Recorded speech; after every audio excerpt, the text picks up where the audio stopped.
तो भाई लोग कैसे हो। आज मैं आप लोग के सामने नागराज की स्टोरी लेके आया हूँ। राज का राज। चलिए कहानी स्टार्ट करते हैं।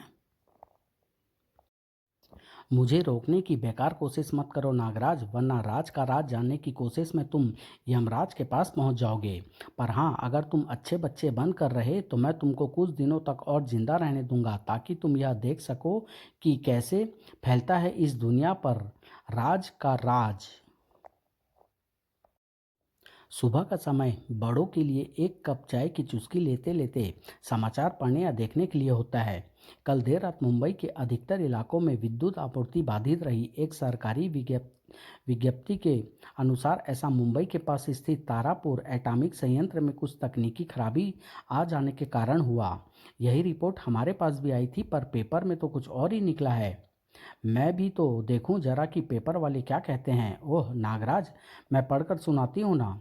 तुम अपनी सुबह की कसरत जारी रखो, कभी कभी तो ये कर पाने का तुमको समय मिलता है। ओके सुनाओ।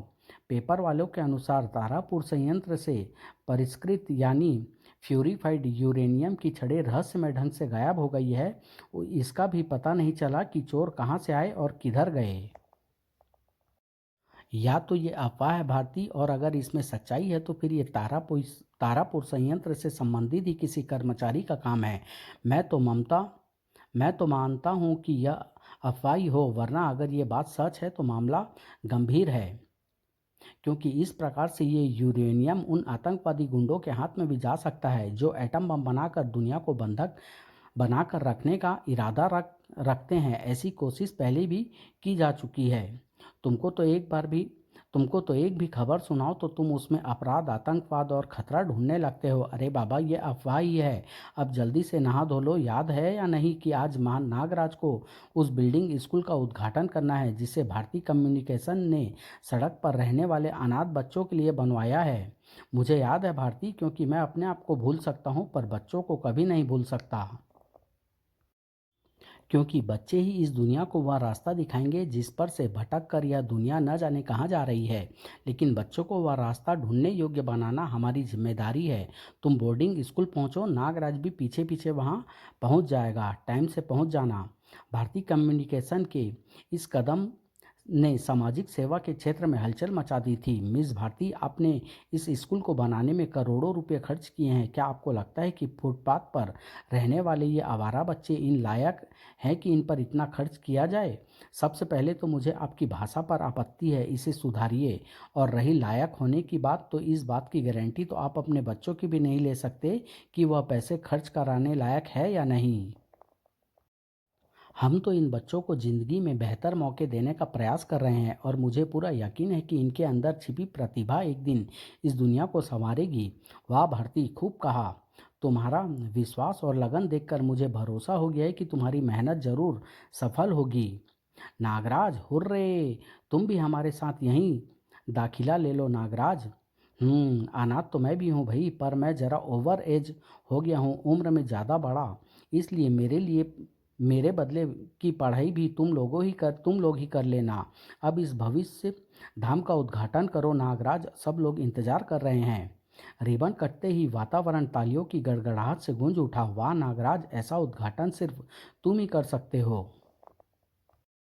आइए अब मैं आप लोगों को यह पूरा कॉम्प्लेक्स घुमाती हूँ। इसमें क्लासरूम, लैब्स, रिक्रिएशन एरिया वगैरह वगैरह तो है ही, साथ में आधुनिक यंत्रों से युक्त किचन, मेस, लाइब्रेरी, डॉर्मेट्री सभी कुछ है। इसको चलाने में तो काफ़ी खर्च आएगा मिस भारती, और इसका क्या भरोसा कि जो बच्चे यहाँ पर भर्ती किए गए हैं वे अनाथ और गरीब ही हों। कोई झूठ बोलकर आ गया तो हम हर बच्चे की पुलिस जांच कराते हैं, इसलिए गलती होने की गुंजाइश बहुत कम है। और रही खर्च की बात, तो कई बिजनेस हाउस हमारी सहायता कर रहे हैं, और ये बच्चे खुद भी चाहते हैं कि ये जल्दी से जल्दी पढ़कर नौकरी पर या कोई व्यापार करे और इस भविष्य धाम की सहायता करे। वाह क्या बात है बच्चों, तुम लोग खुश नज़र नहीं आ रहे हो। अपना स्कूल पसंद नहीं आया क्या?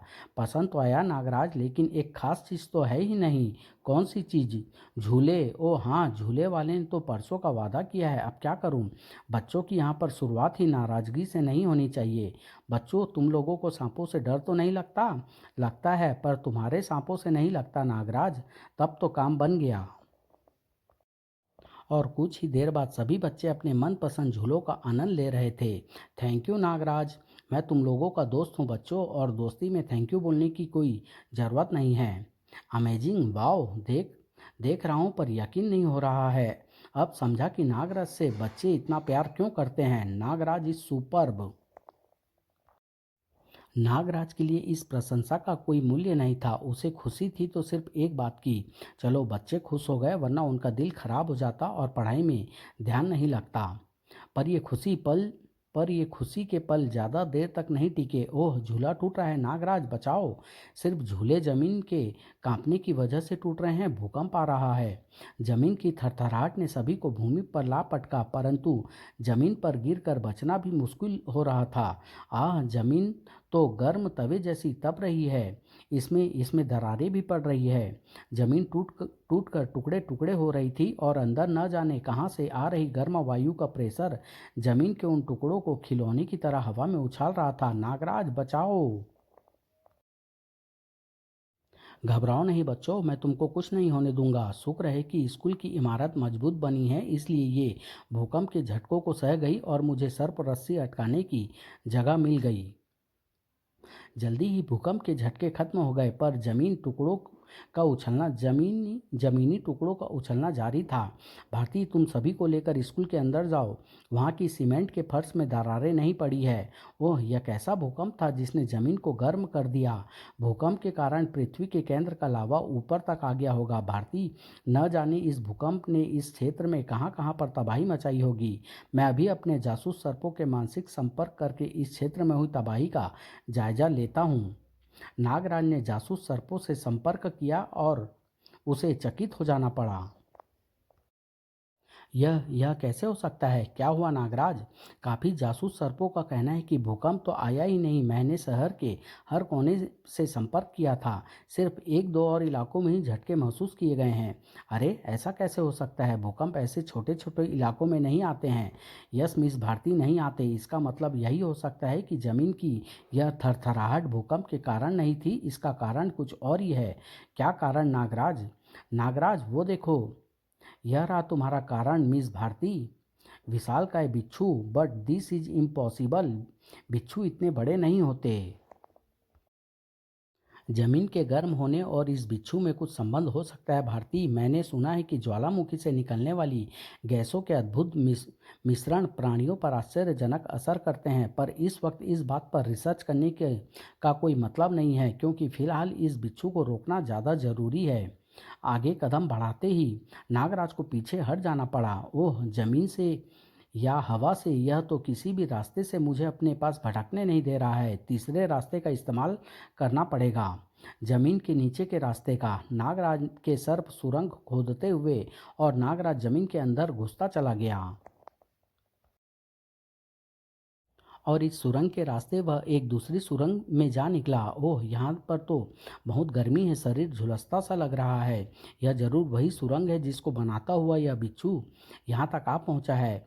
यहाँ पर तो लावे का कोई निशान नहीं दिख रहा है, यानी इस गर्मी का कारण लावा नहीं कुछ और ही है।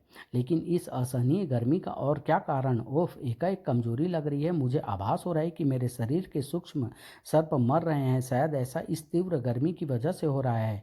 पर अब मैं उस स्थान तक आ गया हूँ जहाँ पर मैं पहुँचना चाहता था, यानी बिच्छू के ठीक नीचे। अब मैं इस बिच्छू तक पहुँच भी सकता हूँ और उसको असंतुलित भी कर सकता हूँ।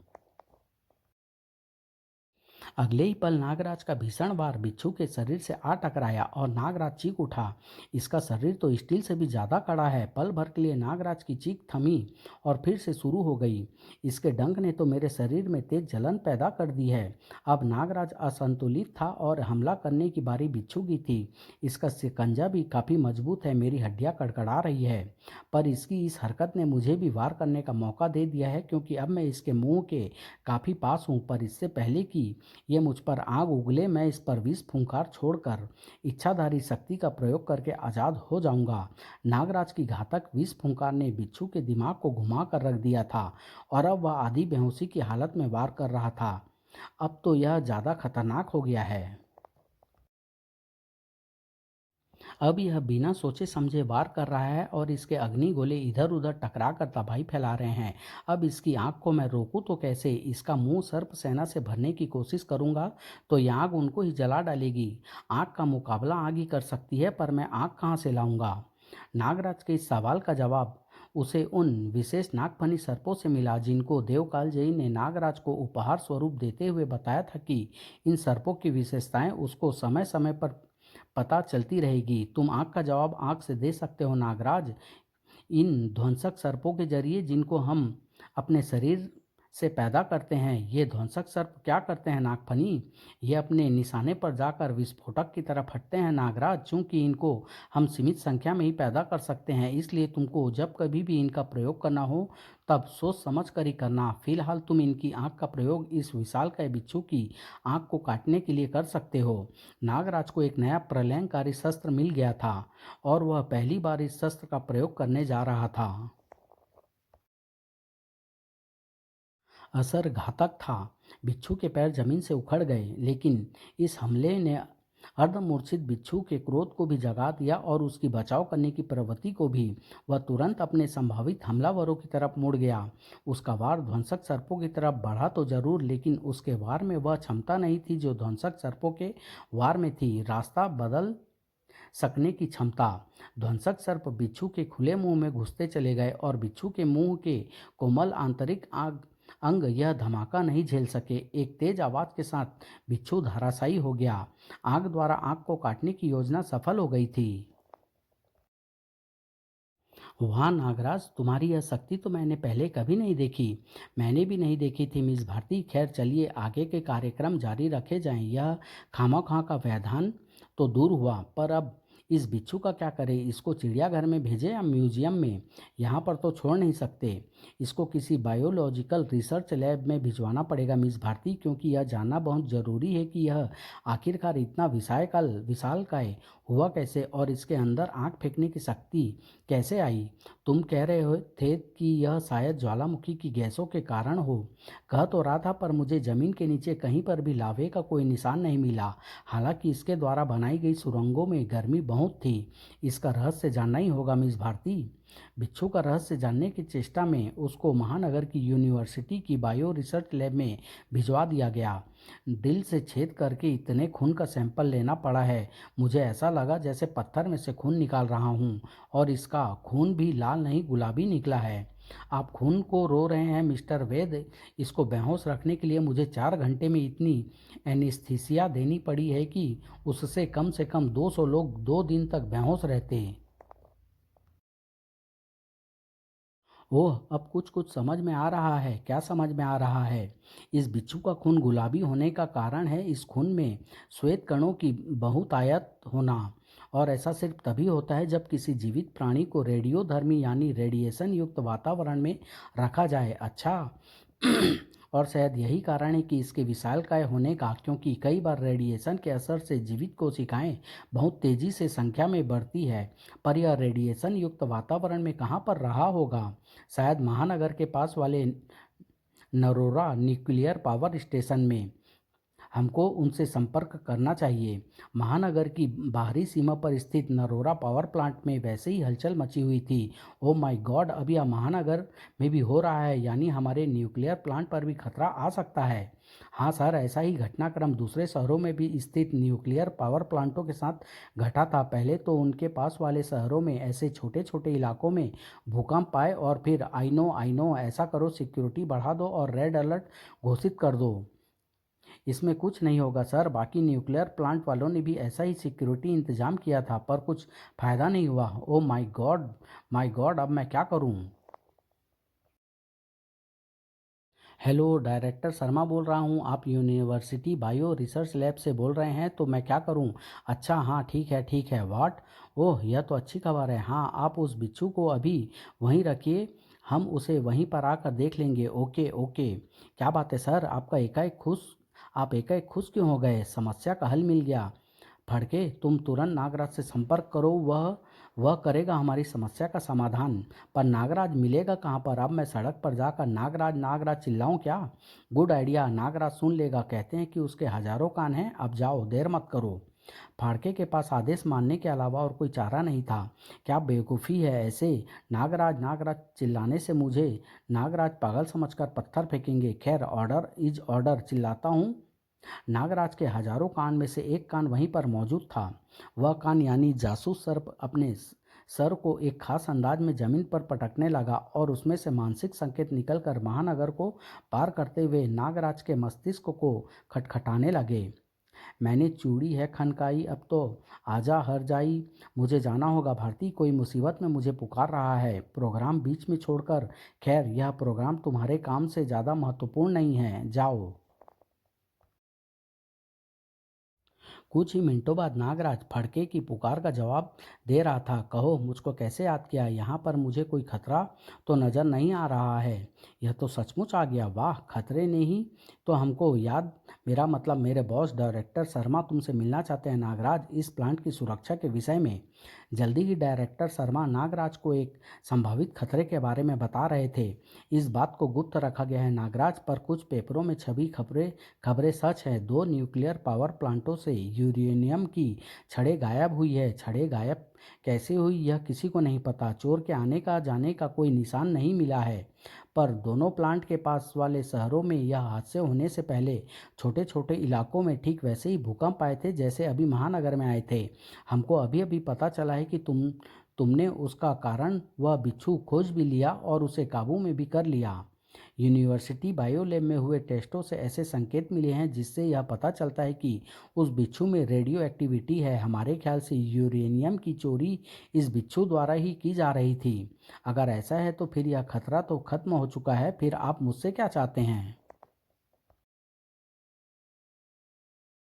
हम कोई भी खतरा उठाना नहीं चाहते नागराज। हो सकता है कि ऐसा सिर्फ एक ही नहीं बल्कि कई बिच्छू हो। हम चाहते हैं कि जब तक यह खतरा न टल जाए तब तक तुम इस पावर प्लांट की सिक्योरिटी पर नज़र रखो। कम से कम 1 या 2 दिनों तक तो सतर्क रहना ही पड़ेगा। मिस्टर शर्मा का कहना सच हो सकता है, क्योंकि अब मुझे याद आ रहा है कि जब मैं बिच्छू द्वारा बनाई गई सुरंग में घुसा था तब मैं बीच में ही बिच्छू को असंतुलित करने के लिए बाहर निकल आया था, जबकि सुरंग और आगे जा रही थी। ऐसे और जीव भी हो सकते हैं। तुम क्या सोचने लगे नागराज? शायद तुमको मेरी बातों पर यकीन नहीं आ रहा है। नहीं नहीं मिस्टर शर्मा, मुझे आप पर पूरा यकीन है। और फिर यह मामला तो हमारी राष्ट्रीय सुरक्षा से संबंधित है, इसमें सोचने का तो प्रश्न ही नहीं है। मैं तैयार हूँ। आप सबसे पहले मुझे वह जगह दिखाइए जहाँ पर यूरेनियम की छड़ें रखी जाती है। आओ, मैं खुद तुमको पूरा पावर प्लांट दिखाता हूँ। और तब तक मैं अपने सर्पों से बिच्छू वाली सुरंग की छानबीन करवाता हूँ। देखूँ कि आखिर वह सुरंग जाती कहाँ तक है। यह देखो नागराज, ये हमारे न्यूक्लियर रिएक्टर का केंद्र है। इन सुराखों द्वारा नलियों में यूरेनियम की छड़ों को डाल दिया जाता है और फिर इन पर न्यूट्रॉन नामक आणविक कणों का तेज प्रहार किया जाता है। इस इस न्यूट्रॉन बमबारी से यूरेनियम का अन्य हल्के तत्वों जैसे बेरिलियम वगैरह में विघटन हो जाता है और साथ में तेज आणविक ऊर्जा भी निकलती है, जैसी परमाणु बम के फटने पर निकलती है। पर परमाणु बम तो तबाही मचा देता है। यहाँ पर आप इस ऊर्जा को नियंत्रित कैसे करते हैं? ये देखो, यूरेनियम की छड़ें इस द्रव में डूबी रहती है। इस द्रव को भारी पानी कहते हैं। वैसे तो यह पानी की तरह ही होता है, पर इसके अणु पानी के अणुओं से थोड़े से ज़्यादा ठोस होते हैं और इस कारण यह न्यूट्रॉन कणों की एक सीमित संख्या को ही यूरेनियम छड़ों तक पहुंचने देता है। अधिकतर न्यूट्रॉन को बीच में ही रोक लेता है और न्यूट्रॉन को इस सीमित बमबारी के कारण ऊर्जा भी नियंत्रित मात्रा में ही निकलती है। ओ, समझ गया। और अगर यूरेनियम छड़ों को गायब कर दिया जाए तो ऊर्जा निकलनी बंद हो जाएगी और विद्युत उत्पादन ठप पड़ जाएगा। बिल्कुल सही। आप अपनी आप अब अपनी चिंता मुझ पर छोड़ दीजिए मिस्टर शर्मा। मेरे जिंदा रहते इन यूरेनियम छड़ों को ले जाना तो दूर, इनको कोई हाथ तक नहीं लगा सकता। तुमने मुझे निश्चिंत कर दिया नागराज। वैसे अगर तुमको ज़रूरत पड़े तो इस अलमारी में एंटी रेडिएशन सूट रखे हैं। कोई खतरा होने पर तुम इनको पहन सकते हो। धीरे धीरे दिन का उजाला रात की काली चादर को ओढ़ता जा रहा था और महानगर में चहल पहल बढ़ती जा रही थी। महानगर में बिजली की सप्लाई एटॉमिक पावर स्टेशन द्वारा ही की जा रही थी। इसलिए एकाएक पूरे शहर में अंधकार छा जाने का एक ही अर्थ लगाया जा सकता था, और वह यह कि महानगर में बिजली की आपूर्ति करने वाले पावर प्लांट में कोई खराबी पैदा हो गई है। मेरे सर्पों ने सुरंग की छानबीन तो कर ली है, पर उनके अनुसार सुरंग थोड़ी सी आगे जाकर एकाएक खत्म हो जाती है। अरे, यह लाइट कैसे गुल हो गई, और वह भी पावर स्टेशन की। जमीन फिर से कांप रही है, यानी कोई खतरा आने वाला है। मुझे रोशनी का इंतजाम खुद ही करना होगा। मेरे जगमग सर्प इस अंधेरे को इतना तो रोशन कर ही देंगे कि हल्का हल्का सा नज़र आने लगे, और तब तक पावर प्लांट का बैकअप जनरेटर चालू हो ही जाएगा। अंधेरे के रोशन होते ही नागराज को जो नज़र आया, उसने उसे चौंका कर रख दिया। अरे, मैं तो किसी बिच्छू के इंतजार में था, पर यह तो किसी इंसान का हाथ लगता है। सख्त जमीन को खामोशी से मक्खन की तरह पिघलाता जो प्राणी बाहर निकला, उसने नागराज के होश उड़ा दिए। यह क्या भला है, पहले विशालकाय बिच्छू और अब ये मध्यम अंधेरे में हल्का हल्का सा चमकता प्राणी। वैसे शारीरिक संरचना के हिसाब से देखा जाए तो इसे इंसान ही कहा जाएगा, और इसके बाहर आते ही जमीन का पिछला हिस्सा फिर से ऐसे जुड़ गया है जैसे यहाँ पर कभी कोई छेद था ही नहीं। पर मुझ पर ध्यान दे ही नहीं रहा है, इसको किसी और चीज़ की तलाश है। और यह अंदाज लगाने के लिए दिमाग लगाने की कतई ज़रूरत नहीं है कि वह चीज़ यूरेनियम रॉड्स है। यह रॉड्स की तरफ ही बढ़ रहा है, मुझे इसको रोकना होगा। नागराज उस प्राणी को रोकने के लिए आगे लपका और चीख कर पीछे आ गिरा। आह, इसका शरीर तो बहुत अधिक भारी है। मेरे इस वार से तो इसको बहुत दूर जाकर गिरना चाहिए था, पर यह सिर्फ एक कदम हिला है, और इसके शरीर का स्पर्श करते ही मुझे फिर से वैसी ही कमजोरी का एहसास हो रहा है जैसे बिच्छू वाली सुरंग में घुसने पर हुआ था। मेरे सूक्ष्म सर्प नष्ट हो रहे हैं, और अब मुझे इसका कारण समझ में आ रहा है। ऐसा रेडिएशन के कारण हो रहा है। इस प्राणी के अंदर तीव्र रेडिएशन मौजूद है, और उस सुरंग में भी रेडिएशन की अच्छी खासी मात्रा मौजूद रही होगी, और इंसान के शरीर की कोशिकाओं की तरह मेरे सूक्ष्म सर्प रेडिएशन से नष्ट हो जाते हैं। मुझे इस कमजोरी से संभलने में कुछ पलों का समय लगेगा। नागराज को संभलने में जितना वक्त लगा, उतनी देर में वह प्राणी यूरेनियम रॉड्स को बाहर खींच चुका था। अरे, यह तो एक और मुसीबत हो गई। अभी तक तो मैं सिर्फ इस प्राणी की रेडियो एक्टिविटी से अपने आप को संभाल रहा था, पर अब तो इन यूरेनियम रॉड्स की रेडियो एक्टिविटी से भी निपटना होगा। देखूं इस पर मेरा विष कितना कारगर सिद्ध होता है। नागराज की फुंकार से वह प्राणी लड़खड़ाया तो जरूर, पर लगभग तुरंत ही उसने अपने आप को संभाल कर नागराज पर एक भीषण वार कर दिया। स्थिति और जटिल होती जा रही है। इसके वारों में न्यूक्लियर ब्लास्ट के गुण हैं। इसके ये वार इस पावर स्टेशन को तबाह करके रेडियो एक्टिविटी का खतरा पूरे महानगर पर फैला सकते हैं।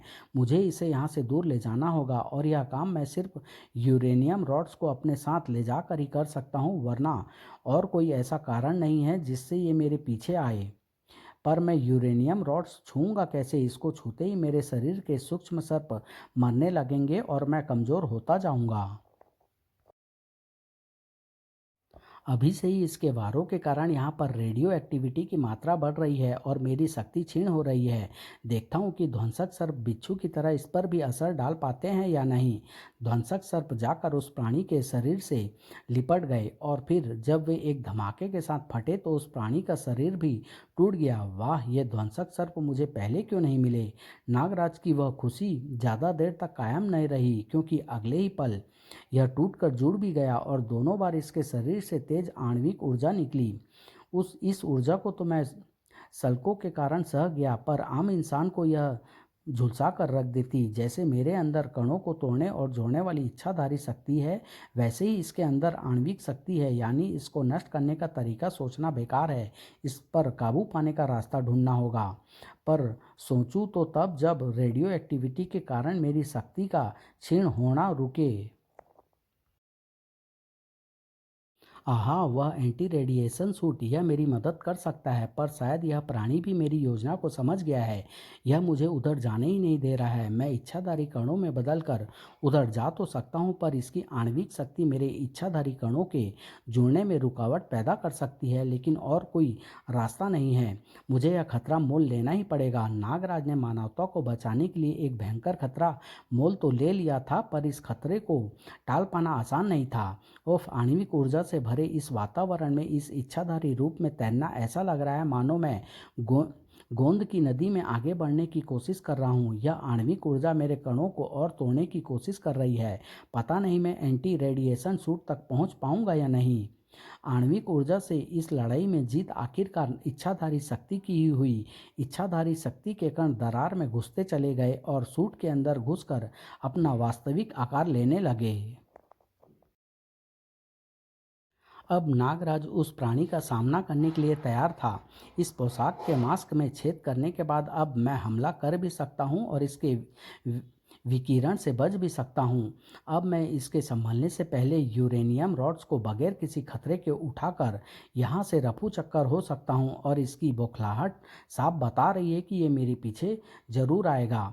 मेरे ऐसा करने से विद्युत उत्पादन में बाधा तो जरूर पड़ेगी, लेकिन शायद महानगर इस आणविक खतरे से बच जाएगा।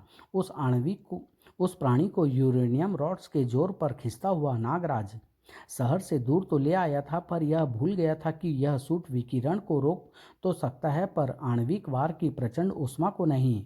यह आखिरकार मुझ पर निशाना साधने में कामयाब हो ही गया।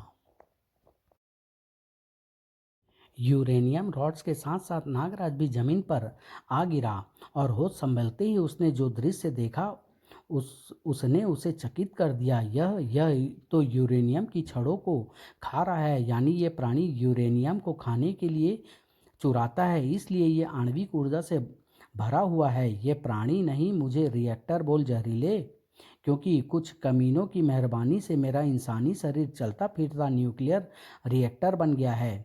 तुम तो बोलते भी हो रिएक्टर, और मुझे भी जहरीले नहीं। नागराज बोलो, वैसे तुम्हारी ये हालत हुई कैसे? तुमने रूस में स्थित चेर्नोबिल एटॉमिक रिएक्टर में हुए हादसे का जिक्र तो सुना ही होगा, जिसमें रिएक्टर क्षतिग्रस्त हो गया था और उससे निकले विकिरण ने पूरे इलाके में दहशत फैला दी थी। मैं चेर्नोबिल रिएक्टर के पूर्वी भाग में उस वक्त काम कर रहा था जिस वक्त न्यूक्लियर रिएक्टर अनियंत्रित हो गया, और उस कारण हुए हल्के से धमाके ने पूर्वी भाग को मलबे के ढेर में बदल दिया। मैं अपने 4 साथियों के साथ उसी मलबे में दफन हो गया। हम मदद का इंतजार करते रहे, चीखते रहे, रोते रहे, पर मदद नहीं आई।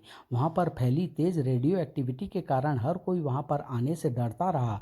कुछ भूख प्यास के कारण और कुछ विकिरण के कारण मेरे चारों साथी एक एक करके मर गए। मैं भी मौत के कगार पर खड़ा था कि तभी मुझे एक कॉकरोच नजर आया। शरीर की जलन और भूख की बदहवासी में मैं उसे ही खा गया, पर उसको खाने के बाद मुझे अपने शरीर में एक अजीब सी शक्ति का संचार होता हुआ सा महसूस हुआ। मुझे लगा कि मेरे बचने की उम्मीद है। बस फिर तो मैं हर चलती फिरती चीज की तलाश में जुट गया। छिपकली, चूहे, यहाँ तक कि चींटियों को भी मैंने नहीं छोड़ा। विकिरण उन सब के अंदर समाया हुआ था, और उनके शरीर का विकिरण मेरे शरीर के विकिरण से मिलने के बाद एक अजीब सी प्रतिक्रिया कर रहा था। मेरा शरीर मुझसे दहकता हुआ सा महसूस हो रहा था, और फिर मेरे हाथों ने उस प्रतिक्रिया के कारण तेज ऊष्मा निकलने लगी। उसने जमीन तक को गला डाला, और मैं उस गली जमीन से सुरंग बनाता हुआ बाहर निकल आया। मुझे पता नहीं कि इस दौरान कितने वक्त बीत चुका था, 1 हफ्ता, 1 महीना या 1 साल, पर मेरे अंदर की भूख अब एक ही चीज़ मांग रही थी, विकिरण से भरी कोई चीज़, और ऐसी चीज़ परिष्कृत यूरेनियम से बेहतर कुछ भी हो ही नहीं सकती थी। ओह, फिर वही कमजोरी, यूरेनियम और रिएक्टर के विकिरण मुझ पर असर कर रहे हैं। ये कहानी मैं यहीं समाप्त कर रहा हूँ। 2 भागों में लेकर आऊँगा और बहुत जल्द आप लोग के सामने लेके आऊँगा। धन्यवाद।